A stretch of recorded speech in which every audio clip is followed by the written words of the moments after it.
Si hay una característica que une a todos los vinos íconos del mundo, es que tienen una demostrada calidad sostenida en el tiempo. Yo creo los grandes vinos íconos del mundo, los que tengo en mi cabeza, terminaron a lo largo del tiempo iconizando la región. Yo todavía no logro superar que hayamos perdido una cosecha entera por culpa nuestra. Es un aprendizaje enorme como bodega. Sin duda. El decir, ok, este lugar tiene la identidad de nuestro vino. Está bien que un vino de esta complejidad permita que uno tenga recuerdos asociados al vino. Yo creo que Preludio es una representación de lo que Uruguay puede dar. Es bien identificatorio porque son pocas zonas en el mundo que pueden lograr este tipo de vinos. Bienvenidos a Fogón, un podcast original de Bodega Familia Deicas. Soy Santiago Deicas y te invito a descubrir esas historias que se esconden detrás de los vinos que compartimos.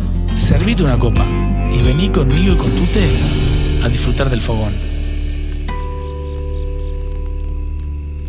Hoy vamos a hablar de vinos íconos. Y a mí hay una frase de Oz Clarke que siempre me encantó, que él dice que la iconicidad en los vinos se gana y no se puede comprar.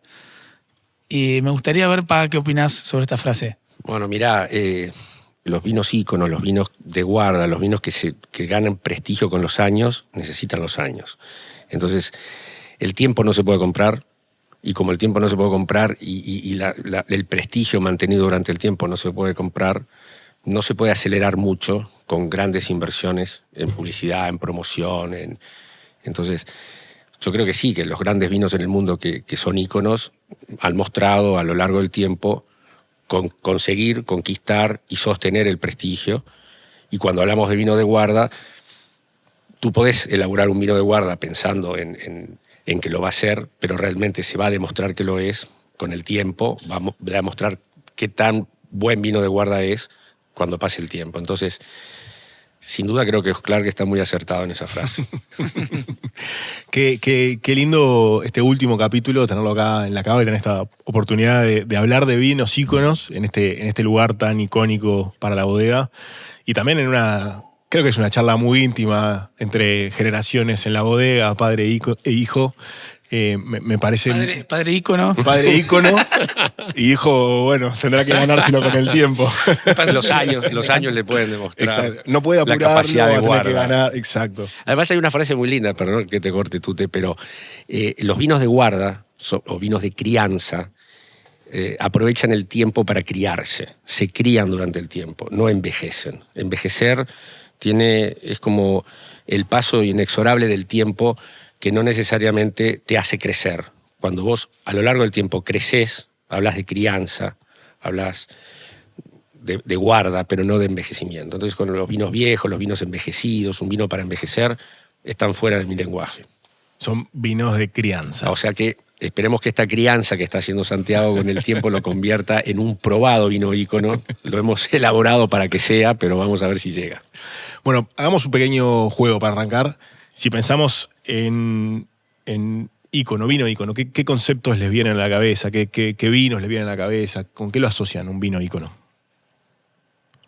¿Arranco yo? Dale. Yo lo asocio mucho a los grandes vinos de guarda que tienen asociado una fuerza muy grande de su terroir, un concepto que no solo implica el lugar, implica también, bueno, lo tradicional que define un terroir, la cepa, el hombre, el clima, y sobre todo que con los años se ha convertido en un ícono con una personalidad muy marcada, muy diferente, muy propia, muy única. Y bueno, creo que Preludio es un caso. Santi, ¿qué valoras ahí? Yo valoro mucho el tema de la trayectoria. Si hay una característica que une a todos los vinos íconos del mundo, es que tienen una demostrada calidad sostenida en el tiempo. De hecho, voy a tirar dos ejemplos. Uno es en la clasificación de Bordeaux, cuando se hizo la primera clasificación de Bordeaux, en 1870 y largos o algo así, la razón para poder entrar ahí era los años que tenías de producir buen vino. Y solo entraron bodegas que realmente mostraban tener muchos años haciendo buen vino. Y hoy, en Saint-Émilion, en Bordeaux, la apelación de Saint-Émilion te permite crecer en clasificación, pero el requisito fundamental es tener 10 años ininterrumpidos de una calidad extraordinaria. Y si vos demostrás eso, tenés chances de clasificar de Grand Cru a Grand Cru Classé o de Grand Cru Classé a Premier Grand Cru Classé. Entonces, vos podés, como bodega, podés tener un golpe de suerte porque tuviste una gran vendimia o hiciste algo muy bien una vez. Si vos no lo sostenés en el tiempo, a nadie le hace bien. Entonces, la trayectoria en el tiempo es lo más importante. Después de ahí hay otras cosas, pero fundamental es la trayectoria en el tiempo. No vale me despegué una vez y es mi vino ícono. No, es algo sostenido a lo largo del tiempo. Sí, tenés que poder demostrarlo con el tiempo. Hay muchas acepciones del término ícono. Puede ser el vino ícono de la bodega. Y bueno, ahí sí vale lo que tú decís, es el mejor vino de la bodega. Pero cuando hablamos de vinos íconos, ya separándolos de una bodega en particular, creo que lo que dijo Santi es fundamental, es imprescindible la trayectoria, la sostenibilidad en el tiempo. Y los vinos íconos, yo creo, los grandes vinos íconos del mundo, los que tengo en mi cabeza, terminaron a lo largo del tiempo iconizando a la región. No es la región que los iconiza, sino son ellos que iconizan a la región. Y si hoy Borgoña está iconizado como está, por los grandes Borgoña que lo volvieron ícono a la región, porque hay muchísimos otros Borgoña que de alguna manera aprovechan del prestigio que la región logra a través de los grandes íconos que tiene la región. Y yo creo que para Preludio sería un desafío muy grande, o es uno de los desafíos más grandes que tenemos, que sea como buque insignia un poco capaz de iconizar a la región, ¿no? Se ha convertido modestamente, salvando las distancias con los grandes íconos de Borgoña o de Bordeaux, en un ícono de Uruguay, y lo que pretendemos es que ayude a iconizar al Uruguay. Me encanta. Hablaste de Preludio y sos una parte fundamental de la historia de Preludio, lo viste nacer. ¿Cómo surge la idea de hacer Preludio? También con un poco de contexto para que la gente entienda la situación en la que estaba Uruguay, como no existían vinos así grandes de guarda, era un contexto muy, muy distinto al que tiene la viticultura hoy en Uruguay. ¿Cómo surge esa idea de hacer Preludio? Bueno, nosotros mi padre fundamentalmente lideraba el proceso por el cual compramos este establecimiento en el año 79, que pertenecía a ANCAP, y acá se hacía el vino base del coñac. Y seguíamos proveyéndole al Estado el vino base de coñac. En unas visitas que tuvimos de técnicos que fuimos a buscar a la región de Coñac, cuando llegan al Uruguay, ven Juanicó, ven el estuario del río La Plata, ven la costa con pinos marítimos sobre dunas de arena, nos dicen, esto es un rincón de Bordeaux. ¿Cómo no se logran acá grandes vinos de guarda? Como se podrían perfectamente. Ustedes tienen un terroir muy parecido en cuanto al clima y al suelo, a la influencia oceánica atenuada por un estuario. En el caso de Bordeaux es el estuario de la Gironde. Y digamos, una distancia al Ecuador parecida, con climas bastante similares en cuanto a pluviometría y temperaturas medias. Ustedes deberían acá lograr grandes vinos de crianza, de guarda, y les extrañó que no los hubiera, que Uruguay no los mostrara, no los tuviera. Entonces eso nos quedó prendido como un llamado a producir cosas mejores. O sea, cuando vos, si salías a un restaurante a hacer un festejo, ¿podías comprar grandes vinos de Uruguay de guarda? O sea, ¿era algo que existía o era más otra...?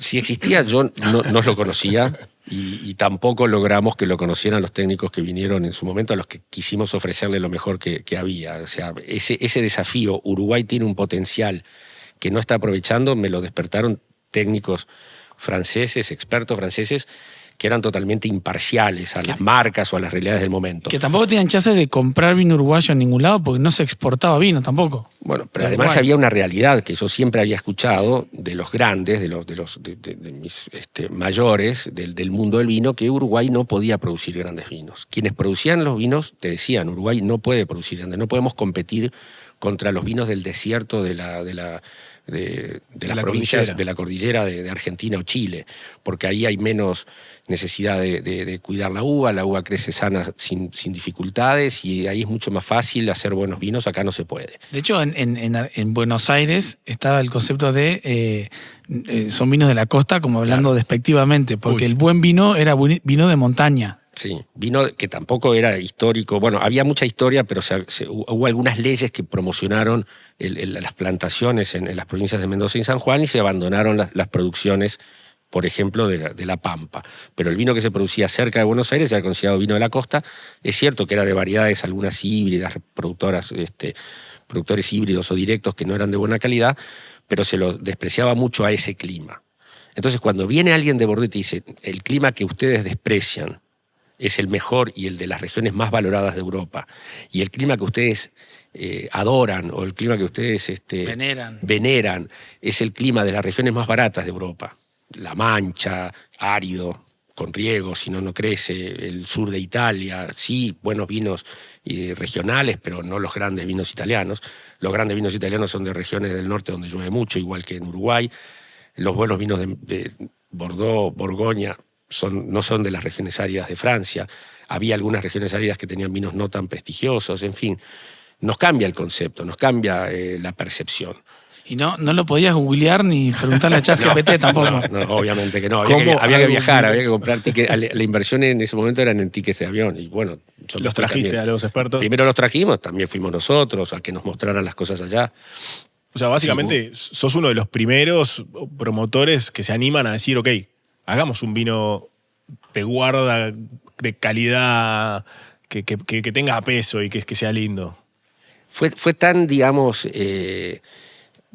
tan ambicioso el proyecto que le pusimos, digamos, un nombre, una misión o una visión muy, muy motivadora. Queremos producir en Uruguay la máxima calidad de vinos, incluso aquella que hoy no somos capaces de imaginar. Porque no éramos capaces de imaginar, no podíamos decir, me imagino que voy a lograr un vino como este, o en la línea de estos, o como tales vinos de referencia de la región o del país hacia los que quiero caminar. Nosotros queríamos caminar a una calidad increíble que ni siquiera éramos capaces de imaginar exactamente, ¿no? Pero sí con ese gran desafío de ustedes tienen un rincón de Bordeaux, no pueden dejar de hacer vinos de crianza. ¿En qué momento se convencieron con José Les, con el abuelo, con Luis Puga, de que dejaba de ser como un sueño, una locura, como que podía llegar a ser algo más real? Porque hay un momento en que va a haber un quiebre, ¿no? Bueno, nosotros la primera locura fueron traer barricas de Francia, explicar en aduana qué era una barrica porque no había antecedentes claros de que era un lugar donde el vino evolucionaba pero que no era un insumo, que era más bien un recipiente porque se iba a usar durante muchos años. Por eso las barricas que había en Uruguay en ese momento eran se utilizaban barriles más grandes, se utilizaban tamaños mayores en la bodega. Claro, y bueno, y había también barricas pequeñas de 200 en lugar de 225 que se usaban mucho en el whisky y en otras bebidas destiladas que se añejaban. Pero hacer vino en barrica era algo también muy novedoso. Con José Les hicimos unas importaciones medio, no había ni... Por ejemplo, no había tapones, no podías conseguir en Uruguay tapones como para tapar un vino de crianza. Entonces los primeros preludios los tapamos con lo que conseguíamos en Uruguay, porque no podíamos... Corchos. Era muy difícil importarte 500 corchos para una pequeña partida o 2.000 corchos para una pequeña partida. Entonces los mejores corchos que conseguíamos a través de los representantes, que no eran uruguayos, por supuesto, eran portugueses, pero los representantes que había en Uruguay eran corchos que no eran los adecuados como pondríamos hoy para la guarda. Digamos que era tan buena la calidad del corcho que se conseguía en aquellos años, en los 90, los comienzos de los 90, que es increíble que algunos Preludio 92, que los estamos reencorchando, haya durado 30 años, un corcho corto y de una calidad que hoy, digamos, buscamos mucho mejor calidad en el corcho que usamos, pero en aquel entonces un corcho bastante estándar tenía muy buena calidad. Entonces, y después, volviendo más a la parte productiva, ralear también, ¿no? Empezar en la viña, mejorar la calidad, toda esa parte. Yo me trato de ponerme en ese momento en el cual decís, ok, más allá de, bueno, formulamos este anhelo, queremos producir los mejores vinos, incluso los que no somos capaces de imaginar. Y después, el momento en que decís, ok, empiezo. ¿Cómo arrancan a decir, ok, plantamos plantas nuevas, cortamos? ¿Cómo arranca ese camino? Bueno, empezamos por importar cepas de las variedades tradicionales europeas, fundamentalmente las francesas, que eran las que teníamos como objetivo la mira en Bordeaux. Cabernet Sauvignon, Cabernet Franc, Merlot, sí, Petit Verdot. Petit Verdot, ahí entre los primeros viveristas franceses que nos vendieron aparece François Morrison, con quien después desarrollamos una enorme amistad. Me sorprendió mucho que él viniera a ver cómo nos había ido con sus plantas y a partir de ahí se empieza a generar un vínculo que termina en una enorme amistad. François para los chicos es de la familia. Sí. Es el pariente francés. Y bueno, quiero destacar mucho la figura de Luis Púa en aquel momento, llevando adelante también plantaciones y producciones que eran novedosas para Uruguay. Con el grupo CREA, con el cual viajamos mucho, y Luis fue uno de los principales también en incorporar todo lo que aprendimos afuera, viendo en Europa. Junto con el grupo CREA trajimos el concepto del raleo, de la cosecha en verde para bajar la producción y concentrar la fruta. Y tantas otras, el desoje, había cosas que no se hacían, ¿no? Y hoy son totalmente normales. Estándares. Había que hacer un cambio de paradigma, ¿no? Porque el paradigma, durante incluso esa época, era cuanto más podías producir, mejor, porque se tomaba tanto vino que todo lo podías vender. Claro. Y para vos producir esta calidad de vinos tenés que producir muy poca cantidad para que sea realmente buena. Entonces es un cambio de paradigma muy fuerte, que hay una anécdota que cuenta mi padre, de contarlo de lo que pasó con los primeros raleos, que estás acá. Los primeros raleos que hicimos nosotros llamaban mucho la atención. Entonces muchos productores que trabajaban con nosotros proveyéndonos uva o que eran amigos de otros que estaban vinculados, en fin, empezaron a correr el rumor de que, bueno, que en Juanico estaban locos y que estaban tirando uva al suelo, porque eso era lo que se veía, ¿no?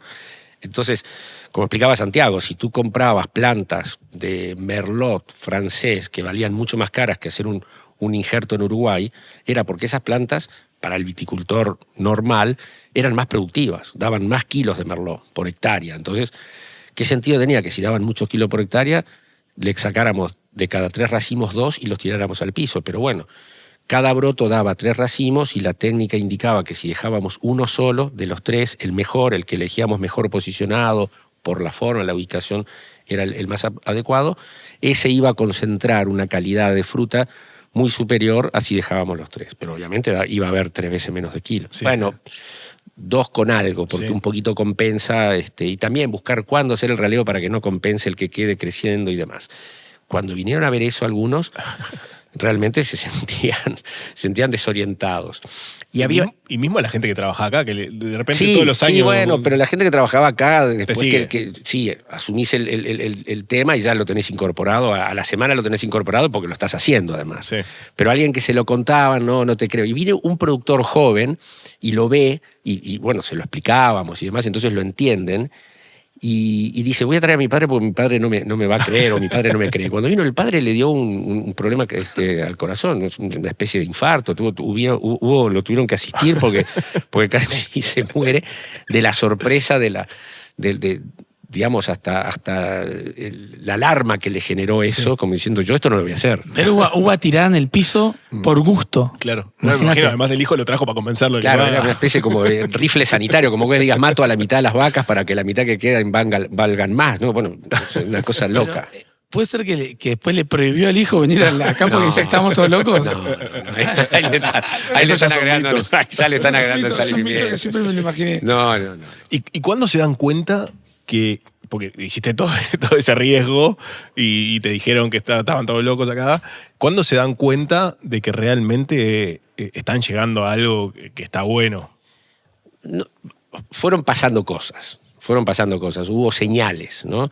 Un día conozco a un italiano, tipo exquisito, Daltro Bergamaschi, que había estado vinculado a la moda en Nueva York, había hecho muy buena fortuna y se había vinculado mucho con los grandes vinos, los vinos íconos, los que hablábamos hoy, los grandes vinos de Bordeaux. Bueno, a través de él conocí Romanée Conti, Latache, algunos Margaux, del Chateau Margaux.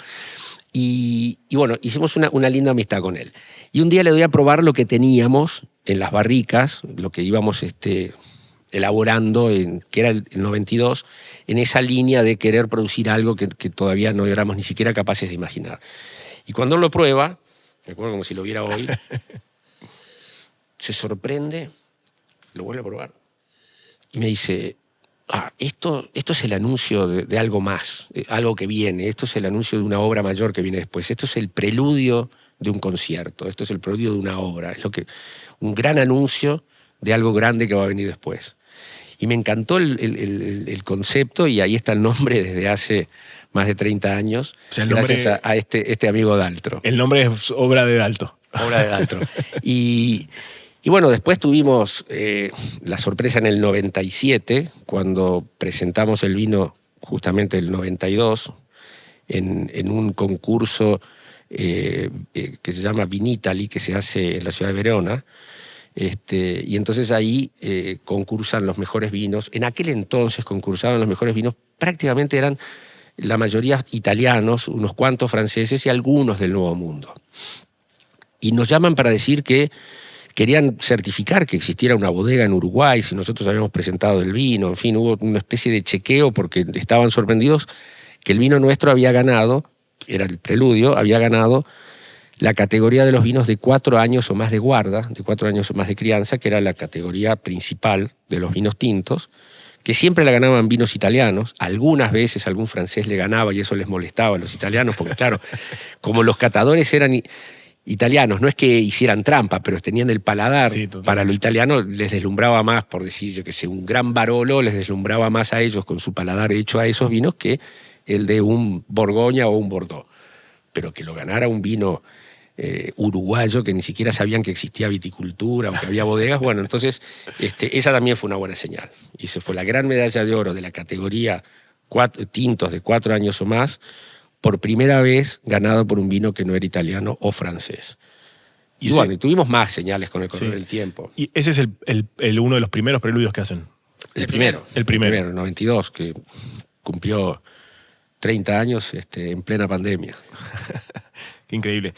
Y hay algo que está muy bueno, que tiene que ver justamente con este espacio en el que estamos. Y hace un tiempo con Santi, cuando estábamos pensando esto de hacer el podcast, hicimos como una especie de piloto con Patricio Tapia. Y ahí quiero que escuches un audio de lo que decía Patricio sobre Preludio y este lugar. A ver si podemos tirar el audio ahí. Bueno, primero que nada, no es habitual que un vino se cree en una cava, sobre todo con este tipo de arquitectura, ¿no? Jesuita, construida hacia fines del siglo XVIII, o sea, eso ya es completamente inusual. Ahora, tengo que echar a andar la memoria, pero creo que hay pocos lugares, y esto parece una propaganda para Decas, quizás lo sea, pero voy a decir que no lo es, no me han pagado, ni por estar aquí, ni por decir lo que voy a decir, pero creo que tendría que buscar en mi archivo mental para ver si un vino efectivamente se vanagloria de la influencia del lugar donde se cría. No estoy hablando de la barrica, del espacio mínimo, sino que el espacio arquitectónico, ¿no? Creo que no, hasta donde yo me recuerdo, en Sudamérica no existe eso. No, qué linda nota, sí. Patricio tiene una admiración muy grande por Preludio y por la forma en que lo hacemos. Y la verdad que es cierto, la cava tiene un papel muy importante, un papel que es vital y que lo marca, y que muchos vinos íconos del mundo lo tienen. Me acuerdo cuando fuimos con Santiago, una región muy linda también, la región de Côte-du-Rhône, y en particular en la zona de Hermitage y Clos Hermitage y demás. Estuvimos con la familia Guigal, que es una de las grandes familias de prestigio y de grandes íconos de Côte-du-Rhône. Y ahí me acuerdo que Guigal nos explicaba que ellos estaban orgullosos del hongo que tenían en la cava, que se llama Baudeminia comnesiensis. Me llevó mucho tiempo aprender para que me salga fácil el nombre, que es ese hongo que el alcohol que se evapora de las barricas y condensa en las paredes va seleccionando, porque el alcohol en general mata a los hongos, pero a esta cepa, la Baudeminia comnesiensis, la alimenta, es capaz de metabolizar alcohol, entonces crece mientras los otros mueren, y con los años va predominando. Y la verdad que nosotros lo teníamos también. Y empezamos a encontrar algo que sabíamos por la práctica, que lo habíamos experimentado, pero que no lo teníamos tan, comprobado como conocimiento universal, que muchas cavas en el mundo tienen el impacto, digamos, de la personalidad del vino, de esa bodega. Y en los últimos años se ha incorporado el concepto de la cava como concepto de terroir de los grandes vinos íconos. Entonces, sin duda que es algo que lo marca de una manera increíble. Y nuestra gran experiencia, como muchas veces a partir de un error, fue la del año 2012. Nosotros en el año 2012, que había sido una muy buena cosecha, como todos los años, colocamos muchos vinos en barricas con la ilusión de lograr un preludio, camino a preludio. Y a medida que pasaban los meses, no íbamos encontrando que los vinos tuvieran carácter preludio. Sí eran buenos vinos, evolucionaban muy bien, era digamos, una calidad excelente, pero no tenía el espíritu, el alma, la particularidad, las notas propias que distinguen a preludio. Y bueno, algunos años no hay preludio porque si la cosecha no es suficientemente buena, hemos tenido que sacrificar cosechas de preludio. El vino lo usamos en otras líneas, pero no en preludio. Hay años que ni siquiera ponemos vinos como candidatos a preludio porque la cosecha es muy mala. Nos pasó hace poco en el 2014, fue una cosecha pésima, ni siquiera pusimos vinos para preludio. Pero el 2012 había sido una buena cosecha, entonces no podíamos explicarlo desde la uva. ¿Qué hicimos mal? ¿Qué hicimos mal? Esto que te estoy contando pasaba 2012, en el 13 o 14, cuando estábamos probando los vinos ya con 2 años de evolución, y eran buenos, pero no eran preludios. O sea, ya tratando de definir el corte, cómo quedaba. Sí, cuáles barricas eran las que podíamos utilizar en el corte preludio, y ninguna, porque eran buenísimos los vinos, pero no tenían alma preludio. Y era porque nos habíamos ido de la cava. Nos habíamos entusiasmado con llevar a otra cava muy linda que tenemos, pero no subterránea, y no con este hongo, una cava más, digamos, aunque es de piedra, pero con un criterio más moderno, de limpieza, de higiene, de paredes limpias y no con hongos. Es que justamente no queríamos tener hongos en esa cava. Claro. O sea, creíamos que los hongos, para los vinos más modernos, le aportaban algo que no era positivo. O como un concepto de higiene, si buscamos la higiene máxima, ¿cómo puede ser que haya hongos en las paredes? Entonces, claro, el techo, ¿no? Le pusimos un techo nuevo, distinto, para que no desarrollara hongos. Y además, bueno, una cava que al estar a nivel de suelo, podés entrar con un elevador eléctrico, mover las barricas es más sencillo. Acá hay mucho trabajo manual que se requiere por estar en un sótano al que no se llega con equipos.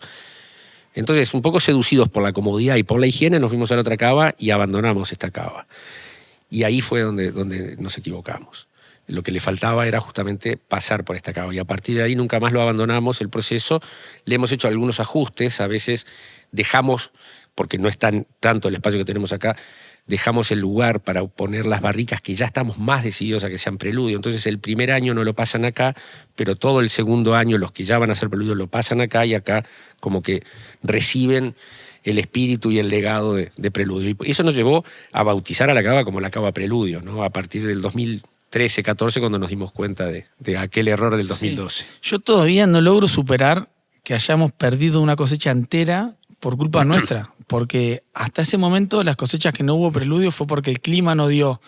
Pero 2012 fue una buena añada y nosotros no pudimos hacer preludio porque la macaneamos y no nos dimos cuenta de la importancia de la cava de preludio y guardamos las barricas en otro lugar.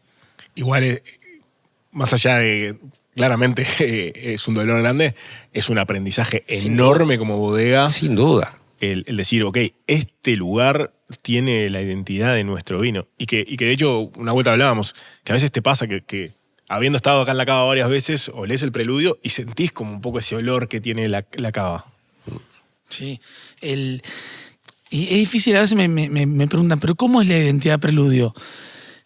La identidad preludio es, si vos probás un preludio de cualquier añada, en cualquier momento, que digas, esto es preludio. Y eso no nos pasaba con la cosecha 2012 con ninguna combinación de barricas. Y nunca nos había pasado algo así, porque teníamos muchas barricas individualmente muy buenas que no logramos tener la identidad. Y ahí descubrimos que realmente la diferencia, que había sido únicamente no poner las barricas acá, fue el error. Y estamos hablando que estábamos en el 2014, cuando íbamos a hacer el corte. Entonces, la cosecha 2013 tampoco la habíamos puesto acá. pero como estábamos a tiempo, la bajamos en el 2014, la dejamos hasta 2015 y ahí teníamos la identidad Preludio. Y además, déjame agregar, como golpe para que la elección nos quedara marcada y grabada, el 2014 fue un año malo, que sabíamos que no íbamos a poder hacer Preludio con esa uva. Entonces, perder la cosecha 2012, parados en un 2014 de mala vendimia, era dramático. Y que sea por un error, te duele y te genera ese aprendizaje mucho más fuerte y la lección aprendida y la capacidad, digamos, de aprender de tus propios errores y potenciarte más que nunca, ¿no? Eso fue muy bueno. Y el pasaje acá por la cava, por las barricas, esto también tiene una parte importante de darle un carácter de guarda al vino, ¿no? ¿Qué tan importante es la guarda en Preludio? La guarda en las barricas. La guarda, digo, de guardar el vino y que dure. Okay. Son cosas parecidas. Una cosa es la crianza del vino en las barricas y otra cosa es la crianza del vino en la botella. En ambos casos, lo principal es la interacción del líquido con el oxígeno y todo lo que desencadena esa interacción. En el caso de las barricas, es una interacción bastante más intensa porque hay más oxígeno que le entra al vino que lo que pasa dentro de la botella. Y eso que pasa en la barrica tiene dos grandes objetivos. El primero es que realmente se generen esas moléculas nuevas que al vino lo preparan para la guarda. Y el otro, que quizás para mí es más importante, es la selección, porque si el vino no tiene esa capacidad de resistir, no va a llegar. Entonces, para Preludio es fundamental la crianza en barrica porque es una selección de barricas. Entonces, los 3 años que tenemos hoy el Preludio en barricas, al primer año ya te das cuenta, estas barricas no van a llegar y te vas quedando con las mejores. Entonces, es un proceso de selección. Después está la guarda en botella, que hay una interacción de oxígeno a través del corcho, ¿no? del tapón. Acá empieza a pasar, a migrar oxígeno mucho más suavemente y ese oxígeno también va haciendo que el vino se mantenga vivo y vaya evolucionando. Entonces, si el vino tiene esa capacidad de mejorar con el tiempo, realmente es único, porque la gran mayoría de vinos, más del 99% de los vinos, no mejoran con el tiempo, empeoran. Entonces, poder lograr vinos que mejoren con el tiempo también es algo que es muy único para un país y para una región. Y esa parte de que el vino mejore con el tiempo es parte identitaria de Preludio. Bueno, sí, es parte identitaria, pero es común a todos los buenos vinos de guarda, ¿no? O sea, es el factor común que tienen los vinos de guarda es que mejoran con el tiempo y también con cierta cantidad de tiempo. Hablar de que mejoran en los primeros 5 años es una cosa, que mejoran en los primeros 10 es otra, que ya mejoran en los primeros 30, como tenemos probado, 33, como tenemos probado con el Preludio 92, ya es jugar en otras ligas. Yo ato algo muy, muy interesante que decías vos con respecto a por qué la guarda y qué tiene de distinto Preludio, y que Santiago explicaba, es esa nota de Preludio que no sabemos definir. Llega un momento que cuando uno quiere describir los aromas de un vino, y esto muchas veces se han hecho muchas bromas al respecto, porque la gente dice, es todo un folclore, ¿no? ¿Cuánto guitarra, cuánto show? ¿Cuánto show? A partir de las notas descriptoras, que los frutos rojos, que el aroma del salino del mar, y que sí. Entonces estoy diciendo, no, esto tiene olor a vino, está bien. Yo me sumo a la broma, pero hay una realidad. El vino es una de las bebidas más complejas que hay en el mundo. No se ha logrado identificar tantos productos, componentes aromáticos a través de cromatografías y procesos de medición físico-química como en el vino, en ningún otro. El sabor de un jugo de naranja te lo definen 5 componentes, el sabor de un vino como este te lo definen cientos de componentes, y eso es real. Y tiene esa magia que muchas veces en un vino, cuando se convierte en un ícono, está asociado al recuerdo sobre el propio mismo, sobre el mismo vino, ¿no? Sobre el propio vino que decía Santiago. Sí, bueno, esto tiene aroma de Preludio, me recuerda del otro Preludio, del otro año, y por algo hacemos el banquete de Preludio siempre que podemos acá, cuando elegimos el corte, ¿no? Eso es un tema interesante para otra pregunta, pero lo hacemos acá porque acá hay olor a Preludio, y acá se genera, digamos, la personalidad del Preludio, y entonces está bueno tenerlo también como referencia, ¿no? Hoy yo cuando bajaba la escalera, ese aroma de subbois, de hongos, de sótano, que es un aroma que todos lo tenemos asociados de alguna forma, unos que de repente a un monte de pinos cuando junta hongos o piñas y está mojada la pinocha, otro al olor de la tierra que viene mojada cuando viene la lluvia anunciándose por el viento que viene delante. Yo recién bajaba acá y sentía olor al hongo boletus seco, que me encanta juntar y secar, solo en la parte de la escalera que estaba más cerca de las paredes. A mí me hace acordar a juntar hongos con la abuela Élida. Abajo de la pinocha, que te quedan, y sobre todo las manos que te quedan con olor a hongo, a pinocha, a tierra Tal a cual. tierra mojada. Todo ese aroma me hace siempre acordar a Preludio. Entonces, en una descripción más básica, capaz que un degustador, un catador dice esto tiene una nota de sous-bois exquisita, muy delicada, muy del lado del sotobosque asociado a los hongos. Pero después cada uno la asocia a sus recuerdos. Y está bien que sea así. Está bien que un vino de esta complejidad permita que uno tenga recuerdos asociados al vino. A mí me recuerda cuando yo era niño se jugaba con la plasticina, que era una masa, como hay ahora unas masas que los niños juegan, que no me acuerdo cómo es que le llaman. Masa. Masa le llaman, ¿no? Que son más bien sintéticas y de colores muy brillantes. Cuando yo era chico, los colores eran más bien pastel y estaba hecha a base de grasa animal y a otras cosas que se le agregaban. Entonces tenía un aroma bastante de humedad, de sótano.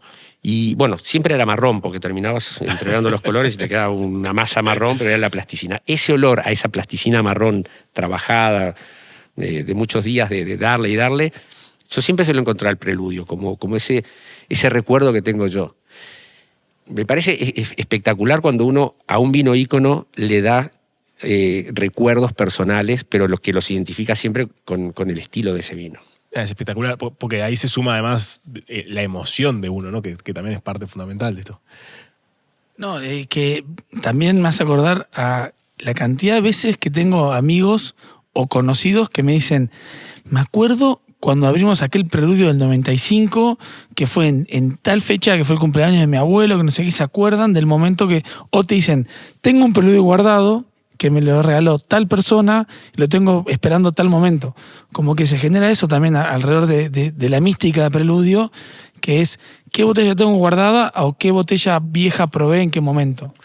Hiciste un clic en un tema, Fernando, que me parece espectacular, que es justamente cómo se decide el preludio, la cena preludio, eso de que justamente estás invitando a un montón de gente que capaz que no es experta, pero que tiene muchos recuerdos asociados a Preludio para que decían el corte. ¿Cómo es que se decide el corte? ¿Y cómo hacemos cada año para que no se nos vaya de las manos? Porque en realidad fue algo que no surgió como una idea de marketing. Pero enseguida que se fue dando, mucha gente me dice, pero qué buena idea, y yo quiero ir. Se empezó a generar, digamos, una demanda de la gente de participar. Y bueno, y nosotros no queríamos que se nos fuera de las manos. Lo primero que sucedió hace ya bastantes años, capaz que Santi vos tenés más referencia de cuándo, cuál fue el Debe haber primero. sido la cosecha 2005, por ahí, 2004, 2005. O sea, en el 2007 debe haber sido 2007-2008 la primera. Yo no sé si no antes. No antes. Castelar que No el banquete, La cena de Castelar. hacer cenas nosotros. La primera fue en Castelar, debe haber sido...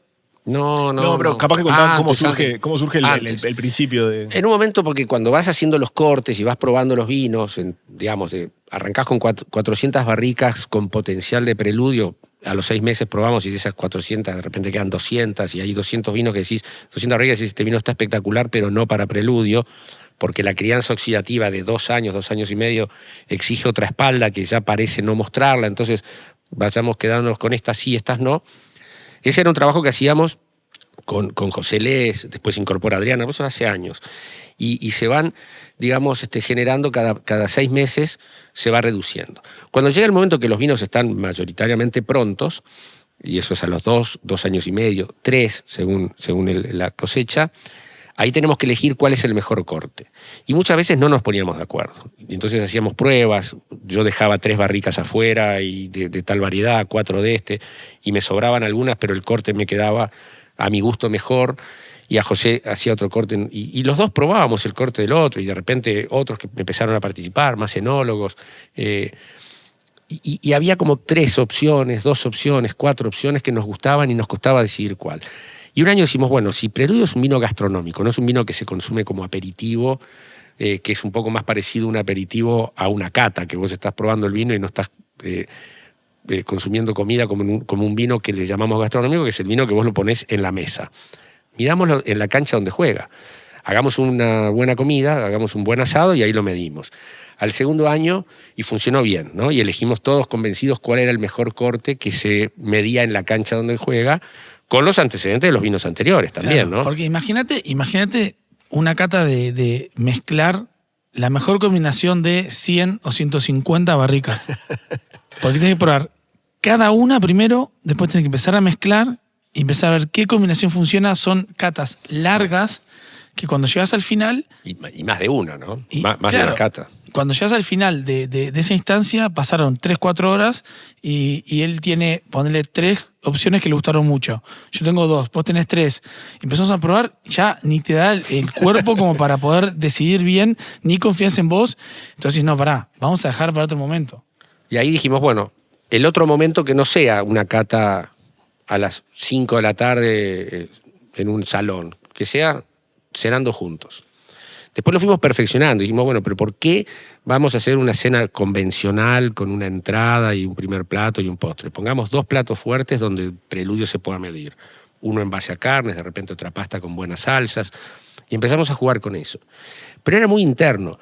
Después dijimos, bueno, pero bajemos cable a tierra también. ¿Por qué, si lo vamos a medir en la cancha, no traemos algunos referentes, consumidores de preludio, o dueños de restaurantes, sommeliers, que nos puedan dar también su visión, para tener un cable a tierra del consumidor del mercado de preludio propiamente, pero no solamente los técnicos y los elaboradores. Y así fue que empezamos con las primeras invitaciones de algunos dueños de restaurante, de algunos enólogos. Venía el abuelo y decía, no, pero yo quiero invitar a Rubén, que le encanta el preludio y siempre toma. Entonces, pero pará, ya que va a venir tal, tengo que invitar a tal. Y sí empezó. No, pará, y esta persona no puede faltar. Y entonces se empezó a ir de las manos. Pero siempre era porque son buenos conocedores de preludio. Y así se fue generando como una especie de cena para elegir el preludio, la definición final de cuál es el corte de los candidatos que propone el comité de cata interno de la bodega, cuál es el que elegimos entre amantes de preludio. Entonces a veces hasta tenemos problemas. Y bueno, me encantaría invitarte, Tute, pero vos no es el caso. Precisamente es lo opuesto. Pero imagínate que no tomaras vino. Me encantaría invitarte porque está muy lindo, pero esto no es marketing, esto es, venimos a trabajar. Y si no sos fan de preludio, nos vas a distorsionar con tu opinión. Y entonces no sirve. Entonces es un poco antipático porque no es un evento social, el mejor evento social que la bodega tiene para invitar a su gente amiga, sino que es un lugar donde los fanáticos de preludio nos ayudan a elegir el mejor preludio. Sí, cuando arranca la cena, tengo muy marcado que Santi siempre dice, vienen a trabajar. Claro. Porque claro, es como decís, es decidir el corte más importante de la bodega, ¿no? Pero si yo estoy escuchando el podcast y digo, bueno, yo me gustaría participar de la cena de preludio, ¿se venden entradas? ¿Cómo es? ¿Puedo participar? ¿No puedo participar? ¿Podemos sortear una entrada para la próxima cena de preludio? Primero deberían acreditar muy bien que son fan de preludio, porque si no es un fan acreditado, no tiene espacio, aunque sea familiar o amigo, ¿no? Eso primero que nada.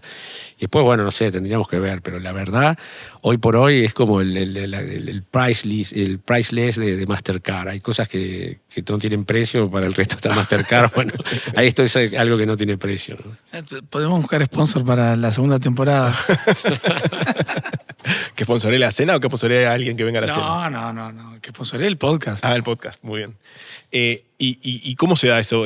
O sea, la gente decide, o sea, ustedes se arriesgan y ponen en manos de un montón de personas su vino ícono para que lo decidan. ¿Cómo se da eso? Hay una pequeña, no digo trampa, pero una pequeña realidad que hace que no pongamos tanto en juego. Las 2 opciones o 3 opciones que traemos nos gustan, ¿no? O sea, siempre tuvimos que elegir una de las 2 o 3 opciones que más nos gustaran, pero no son radicalmente diferentes. Están todas elaboradas en la base de combinar barricas, que muchas veces el core central de los 2 o 3 opciones es muy parecido y algunas tienen más de un tipo, otras tienen más de otro, pero no se pueden hacer los dos porque gran parte del vino es el mismo en los 2 cortes. De manera que no corremos un gran riesgo porque creemos que las dos van a ser buenas. Son dos, Sí. tres opciones de Son un vinazo. dos buenos candidatos. La discusión fuerte es, antes de elegir las opciones, cuáles vamos a elegir para llevar a la cena, que estamos cómodos si se eligen. Solamente una vez me pasó de traer una opción que en el comité interno no queríamos que saliera. Solo una vez nos pasó, porque identificábamos que estábamos haciendo un cambio quizás un poco más acelerado de lo normal en el estilo de Preludio, que lo sentíamos como un poquito más fresco quizás de lo que veníamos acostumbrados. Entonces dijimos, bueno, ¿sabes qué? Si bien son estas dos opciones son las que más nos gustan, llevemos esta tercera que es muchísimo más clásica y más parecido a la anterior, y a ver qué pasa. Porque si eligen esta, vamos a tener que explicarles, esta no la vamos a envasar, pero nos van a hacer rearmar todo de nuevo. Quizás tengamos que venir de nuevo a una cena. Y puedes creer que de las tres opciones, la menos votada fue esa tercera.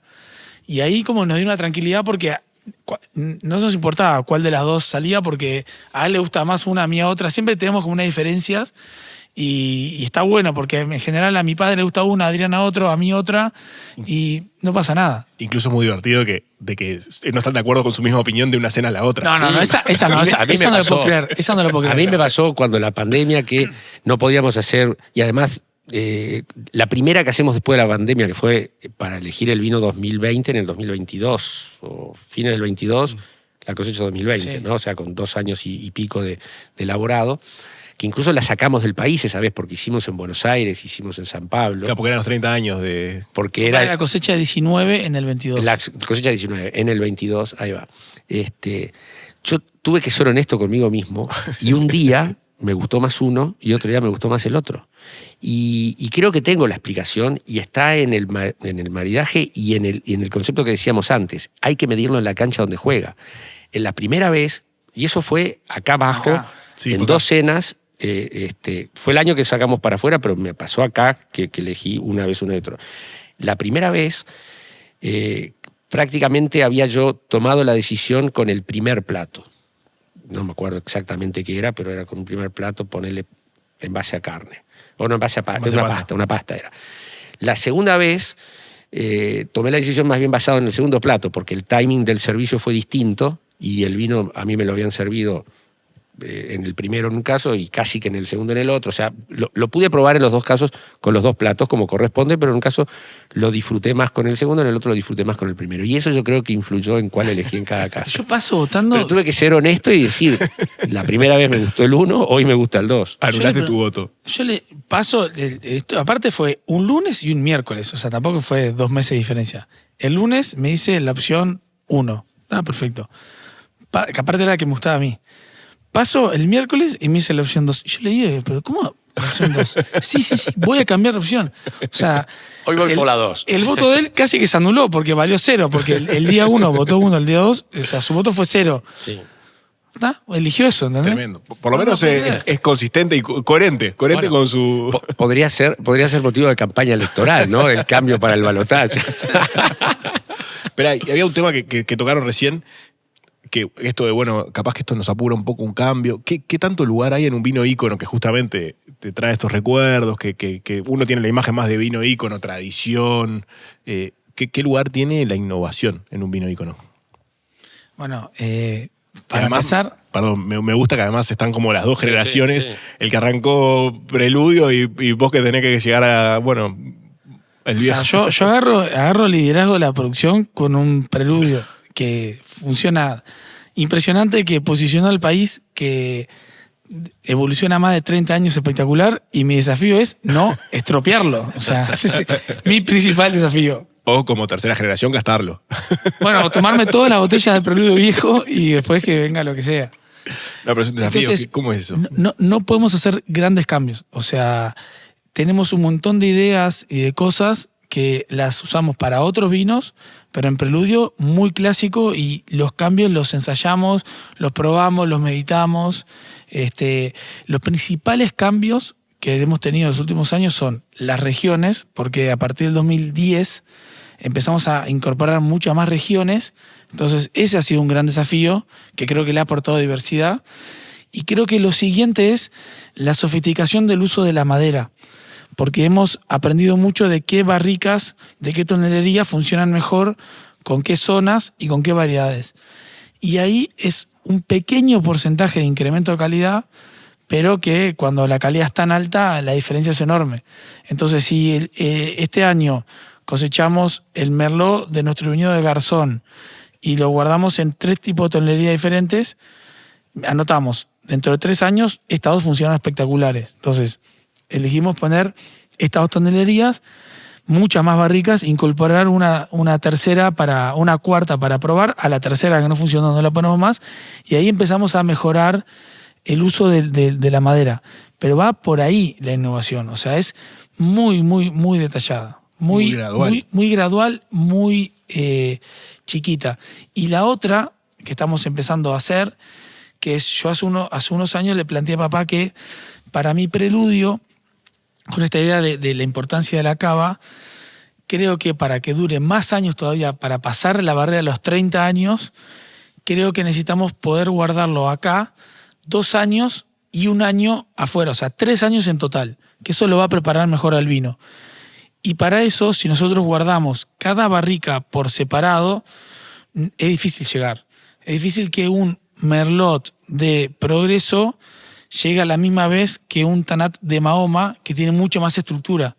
Entonces, lo que le propuse es, yo quiero hacer el corte de preludio al segundo año.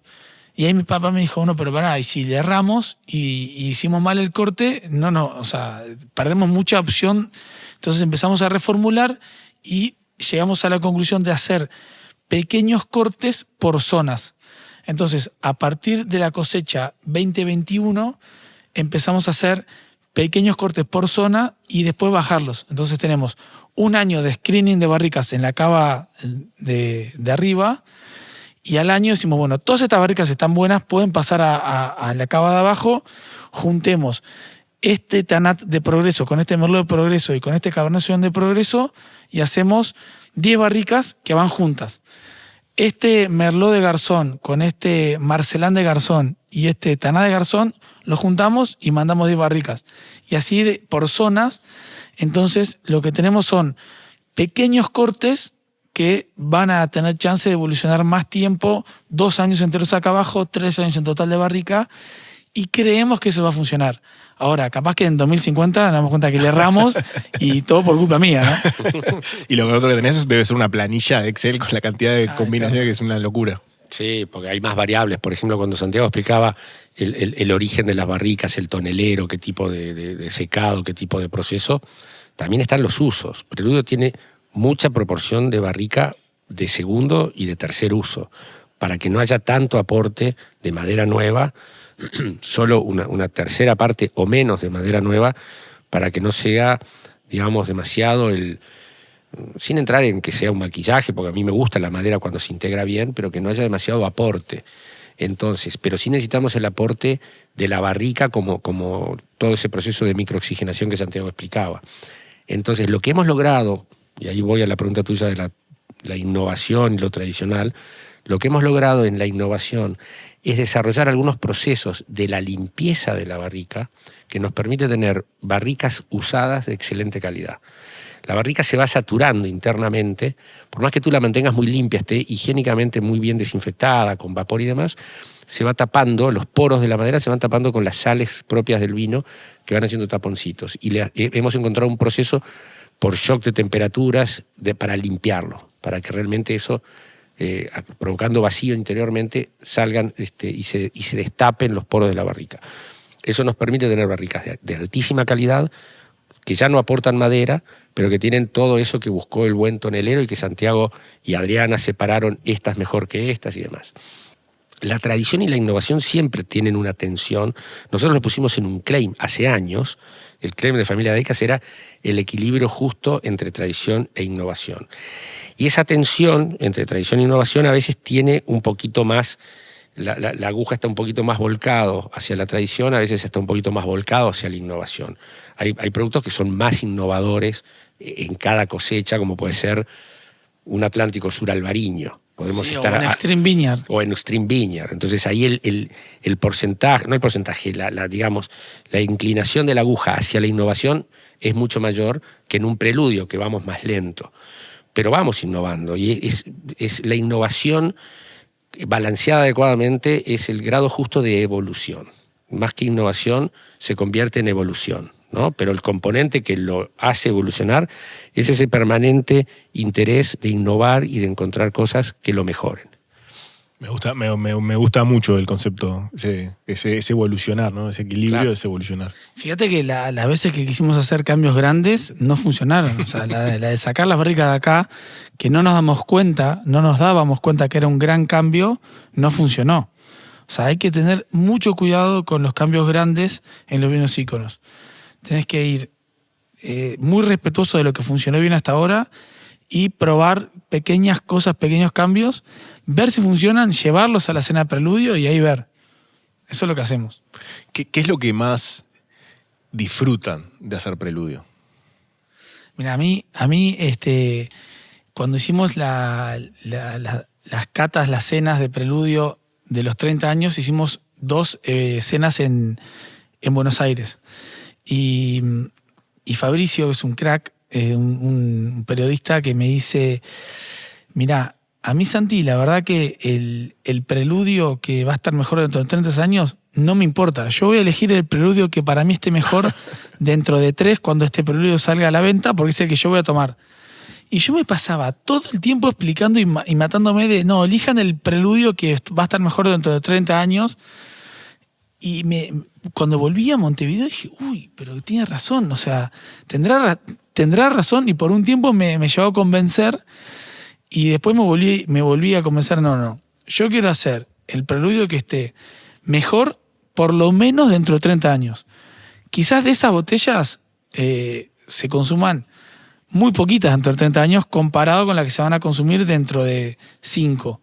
Pero no me importa, para mí lo trascendental de preludio es poder hacer eso que muy pocos vinos en el mundo logran, que están mejor dentro de 30 años que dentro de 5 años. Fernando, vos qué es lo que más disfrutás de este viaje de preludio, también con esa perspectiva de haberlo visto nacer y ver en qué está hoy. Claro, es casi como que disfrutás de un hijo. Cuando el hijo tiene 2 años, disfrutás las cosas que está descubriendo, que está empezando a hacer. Cuando tiene 30 y pico, disfrutás de cómo puede, digamos, criar a sus propios hijos y cómo puede desarrollar y emprender grandes proyectos en la empresa. O sea, son distintos momentos. Obviamente, Preludio es un hijo que tiene 30 y pico de años y lo disfruto mucho en la copa, sin duda. Lo disfruto con amigos pudiendo hablar de él y contar, digamos, todo lo que nos ha emocionado durante tantos años este vino. Pero bueno, sigo participando en algunas de las catas para poner, digamos, también mi opinión.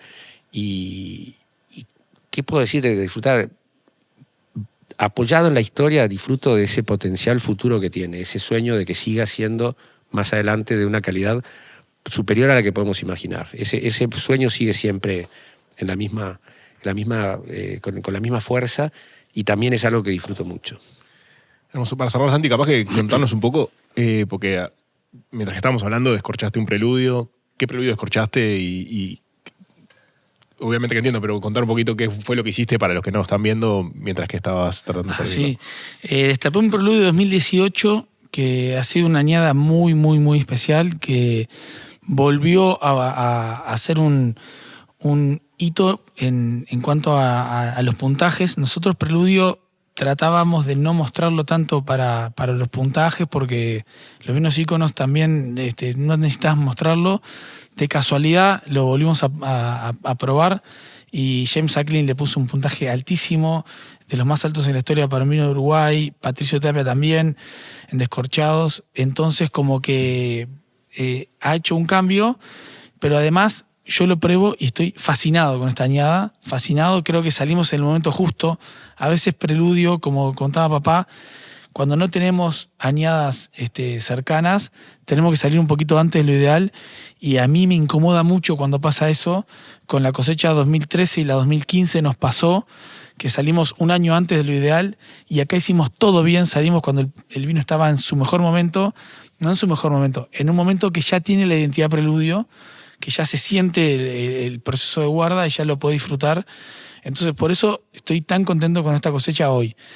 Ahora lo decantamos en honor a nuestro amigo Mariano Braga, que le fascina decantar vinos. Y para mí decantar preludio es muy importante, porque es cierto que gana un poco, puede ganar un poco en cuanto a lo que se agrega al vino. Quizás no era tan necesario porque tenemos unas copas muy buenas y grandes, pero creo que la mística detrás de decantar un vino como preludio lo posiciona diferente. O sea, vos si estás en cualquier cena que viene preludio y lo destapas y lo servís así nomás, va a estar bueno porque el vino se va a destacar cuando lo prueben, pero se va a perder bastante.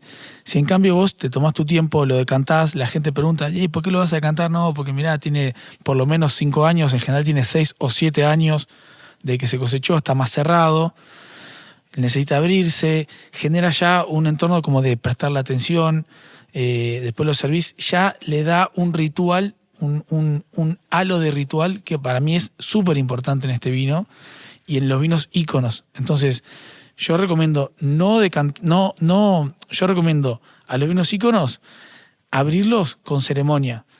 No abrirlos y servirlos así nomás. O sea, que era un poco lo que decía Nino hace un par de capítulos, como que no es que estás en la industria de vender un vino, sino que estás en la industria como de vender eso, como una ceremonia, un ritual, como algo mucho más grande que solamente un vino.